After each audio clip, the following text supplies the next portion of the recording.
40 more seconds, but now Tynx is in a lot of trouble. He's going to be forcing his own smite to try and get away, but a flash kick, and he's got no decoy, which means they know they're hitting the real one. Finally gets it back, but can he get the cyclone to do the damage? That is the real question. Neramin dies one more time as Dany looks to skate his way around there. It's going to be the Galio ultimate, the shield around on the three people. Can he be enough for Dany? Double, triple, and he's popping off. We're seeing a Zeri moment right now. It's going to be a Savero to try and maybe take that 1v1, but Hirol's on a 1v1 of his own. Bobista gets himself out just before he dies, and a quadra kill comes out for Dany.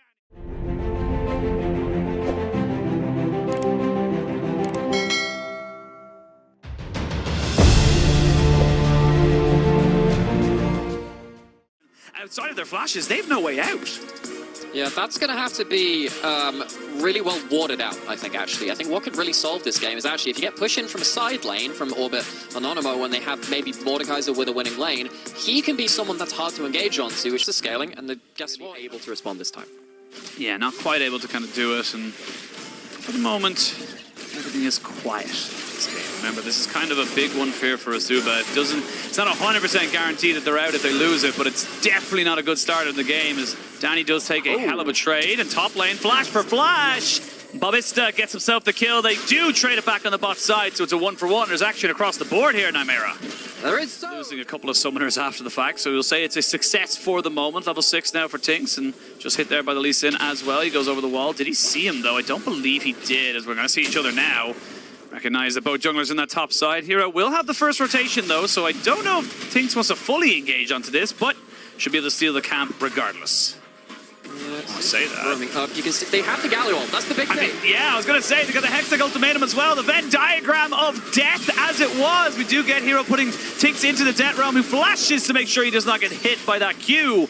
And he goes down now, Savero. He just should have just left. Yeah, he's going to be able to get his ward jump and get himself away. I say that, though. Will he end up dying anyway? One more auto is good, but will he get taken out anyway? Yes, he will. It's a trade back, a 2-for-1 trade in the end of it all, but it is eSuba looking to be aggressive. It is, and so much the damage to follow up. Yeah, of course, it's a little bit different from some Galio builds of the past where you go protobelt and then nothing. You actually have some damage now, because if you go towards a bit more AP optimization with Rod of Ages, or even towards something like an Everfrost as well. Hirol taking a hard trade, losing it handily, you know? I mean, we're going to see the Death Realm come out there, and maybe you're going to see Hirol looking for a little bit of a 1v1. The Hextech ultimatum comes out in the realm, and it's going to be killed off. That's what you talked about a little bit earlier. It's never an uneven trade, because you can always make it a 1-for-1 when the Mordekaiser's got access to his ult. Gets a blue buff, doesn't have to care about it. Love it. Yeah, well, he's still stacking up a tier as well, so he's even in a better spot, to be perfectly honest. But we'll see Tynx finding himself kind of in a bit of a nice moment there. Does drop down the traps, but those traps are not really doing much else. The flash forward, and yeah, that's just not the right position you need to be in. And Neramin, I mean, we hyped him up a little bit coming into this game, but he's really not having a good time right now. Just kind of getting focused out 100% of the time. The Hextech ultimatum are down for the Nautilus to try and deal with him. They're going to have a nice kickback. It's 4 people topside, though. Roison trying to see if he can do something. They go back in on the Q, but the shield Duran is great. And Bobista stays alive. No, he does not. Never mind. Dany, what was that? That was atrocious to jet over the wall. Loses his flash and loses his ultimate. Do they look to try and go for this one here? It's hard to re-engage into this fight, but it's all scrappy and it's still an even game. It is. It's the Mordekaiser, but yeah, look, regardless of how the fights are going, it's still 2 dragons to 1 in favor of Anonymo. It's still a 2-dragon lead as well, and of course the gold is dead even, so this isn't a bad position to be in. This, however, is as Hirol going to try and see if he can maybe go for something here. He does have the Hextech ultimatum to come out, but he's going to try and go for the 1v1 now. And Bobista has nowhere to go. He's got nowhere to be, and he's trying to get this one going, but FGG, he's just left as a passer-buyer, a bystander, just to try and see if he can go for it. Hirol is doing so much. It's a 1v3, and he's coming out on top. He's doing everything. One more auto would be good enough, but no, FGG says that's enough, and we'll take you down eventually. Hirol just kind of showing why this Mordekaiser is so good into so many different things. Even though the early game, you could see that Kamille had the advantage onto him. Now, kick back there onto Warszi. You can see that he can get an ult away. He should be just fine, but now you've had to use that ultimate defensively to get yourself away, but the hook shot, wall shot comes in. They're going to try and jump onto Roison. They will just about be able to take him out. There's a good ultimate from the Nautilus. You can see Bobista nearly going down. These rockets are flying. Everyone's going low, but nobody's getting excited on the side of Orbit. I wonder if there could have been an ultimate cancel from the Viktor of position. Orbit and Anonymo not getting everything for free. However, gold is even. Typically when the gold is even, when you've got one team with better scaling carries, particularly with that Viktor over the Galio, if they're able to put down their damage, and the Mordekaiser, as we've been seeing. Another hook on this top side, though. Let's stop talking about that. Yeah, we're going to see another kill come in. The Hexagon Ultimatum is good, but is it good enough to keep him alive? No, it is not. But the Cyclone is decent to try and keep everyone in the same spot. TP comes in off of Hero. Put him into the realm of death. They're going to kill off the tower just as he tries to run away. As I said, the tower's still going, and he's taking a lot of damage there, Hero. Tries to go back in, does the Wukong, and is not able to do anything else off it. FGG just felt like he just really couldn't have any kind of impact on that. It's all kind of falling apart for eSuba, but like you said, they went for the late game scale and they're looking to be scrappy, but for the map state, how you play around side lanes, vision control. But when you get into these team fights as well, Hero can really stop some of this engage, but he's not here right now to stop Savero. Oh, nice kickback though, stops bobista from locking him down, but someone else shall be locked down in the end. So Nautilus has nowhere else to be. 5-man strong in this mid lane. They're looking to try and jump into the mid lane and try and really take down this Jinx. They will get their man, but they will lose their jungler. Now Dany has to flash away because he's in a little bit of a pinch as the rest of Orbit move themselves forward. This is the thing, you've invested so much just to get those 2 picks. It's a 2-for-1 trade, so it's definitely in your favor, but what can you get after it? I don't think there's going to be a loss. I think they can keep, because they managed to keep eSuba on the map for quite a while. These resets are going to come in a little bit later than they wanted to. Does mean that's when you don't know what items they have. However, yeah, I think we might have inspired. I know there's a Runans now on Neramin because he's hitting out multiple rockets. It's great. This is now the solo queue experience. Contextual queue. It's like when you're not pressing tab in solo queue to see what's happening on the other side. That one's obvious enough, though, as you're saying. And as you said, like just in terms of the champions on the table, you could look at this timestamp. You look at the gold at the top. Orbit are going to have more items and more damage to bring to bear. They also have themselves those dragons, but they can't afford to get easily engaged onto like this. The bobista around the side.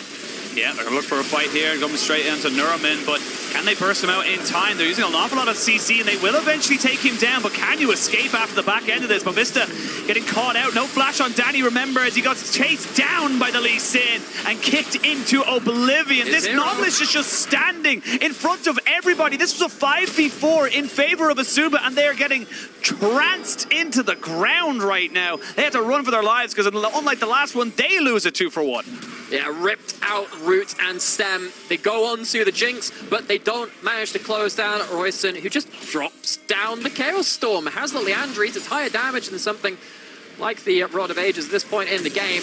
That burn damage doing so much, and even without Neramin has felt like the pinata, the sacrificial lamb. Kind of the death of the party, sadly, in this one for them. But they don't need it for this Baron. TP coming in. That's going to be bobista coming back off the top of this one. The AD carry is only coming back onto the map right now. These are low health bars, and you don't have the AD to really kind of burst down this Baron. That's the big thing. Roy's doing enough, but he's got plenty of mana to try and take the fight afterwards. Here we go. The shield is around on the backside of this one here. The Nautilus, the first one down. The Lee Sin secures the Baron just before he dies. Hero taking a 1v1 against Tynx, but now he has to flash away because he has nowhere to be. They went for the massive Hero play, and they've lost absolutely everyone. Only Neramin, who's able to kind of keep himself just about alive. But at the end of it all, it's eSuba equaling like the gold. That is a big overstep from Orbit. It buffs to his W in terms of the damage reduction as well, based on the amount of MR that you've got, so it helps you a little bit more. Czypsy walking into this bot side jungle, trying to get some vision control back. Roison not in the safest moment there. Tynx very dangerous at this point in the game as well. Getting towards mid to late game, Wukong is a damage threat in themselves, and there are Galio and Kamille ults available. Orbit, they don't want to over-aggress here. They do not. TP going to be coming in. Looks like they want the aggression right now. Yeah, I was going to say, so not going to be able to kind of come in on top of this one here. They're going to try and jump an FGG, and he will be shut down. That was a 700 gold shutdown over to the Lee Sin. Right before this Baron spawns in a couple more, 40 more seconds, but now Tynx is in a lot of trouble. He's going to be forcing his own smite to try and get away, but a flash kick, and he's got no decoy, which means they know they're hitting the real one. Finally gets it back, but can he get the Cyclone to do the damage? That is the real question. Neramin dies one more time as Dany looks to skate his way around there. It's going to be the Galio ultimate, the shield around all the 3 people. Can he be enough for Dany? Double, triple, and he's popping off. We're seeing a Zeri moment right now. It's going to be a Savero to try and maybe take that 1v1, but Hero's on a 1v1 of his own. bobista gets himself out just before he dies, and a quadra kill comes out for Dany. Chasing down for the Penta, not going to stick around to find out, though. Doesn't want to lose his own life, because he's the real point of power left on the map. Dragon of the game, and they're second, but they're only about 2,000 gold ahead. It's not a million miles away, and See what kind of relevance that has. Roison going to get jumped on here. He's completely out of position, but can the Jinx kind of help him out? That's going to be a lot for the Chaos Storm. They're going to use the Galio ultimate to try and keep everybody up and alive. Bobista just gets himself with the hook shot, wall shot, gets himself out, but Tynx is now dead. Dany over the wall, and Dany might be looking for a bit of a cleanup crew. They're going to try and kill him off. A kickback. He's in a bit of a bounce house right now. He's not able to do the damage, and you can see he's so desperate. He wants to kill the Mordekaiser. Eventually, he will go down, but now you can see with the damage from the Lee Sin, they've got this in the bag. It's going to be a 1v1. The Galio versus the Lee Sin. Can it be enough between these two players? It's a 4-for-4 trade for the moment. The Winds of War do not land. Does he land the Q? He does. He goes in. He's going to land, though, the Justice Punch, and another kick comes in. Trying to clean up some of these fights, kick someone out, kick someone into the fight as the situation depends on it. It's not just Orbit that needs to keep themselves safe from the playmakers now. There's a lot of gold, a lot of damage for Orbit as well.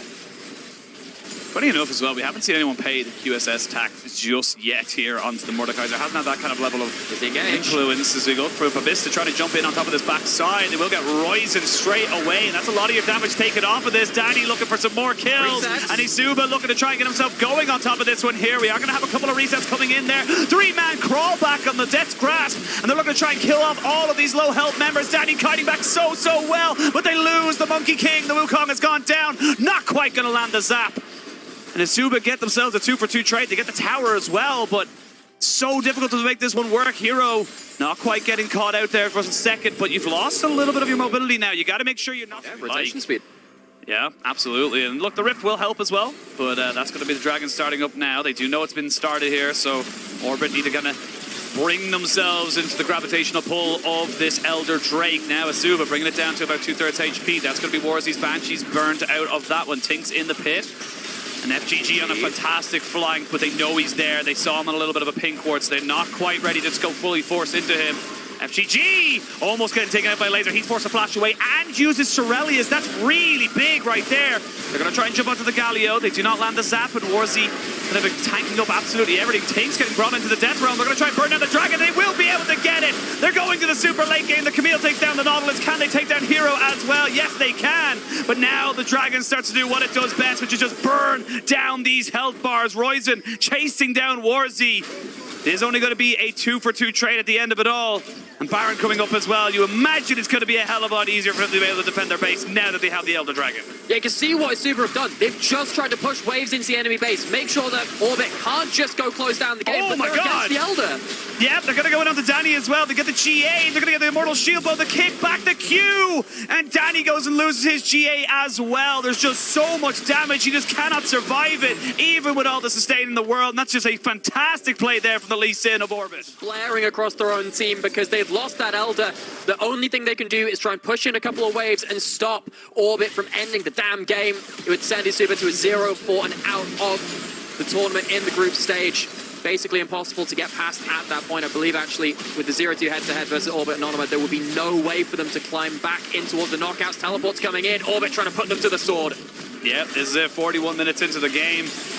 We can see now Hero kind of going straight in to try and get someone out. There's a good Cyclone and Roison is dead, so they're trying to just burst these carries out before anything else can happen. But you can see when you have a full item Jinx, there's just not a lot you can do. Neramin has been focused all game long. He wasn't allowed to play League of Legends, but he scaled and he kept pushing forward, and he finally ends it all off with a quadra kill. Gets him up to a positive KDA. They want to give the Penta. They want to try and get him just as good as they were given. And it ends up being another win there for the side of Orbit. 2-2 for them, and eSuba falls to 0-4.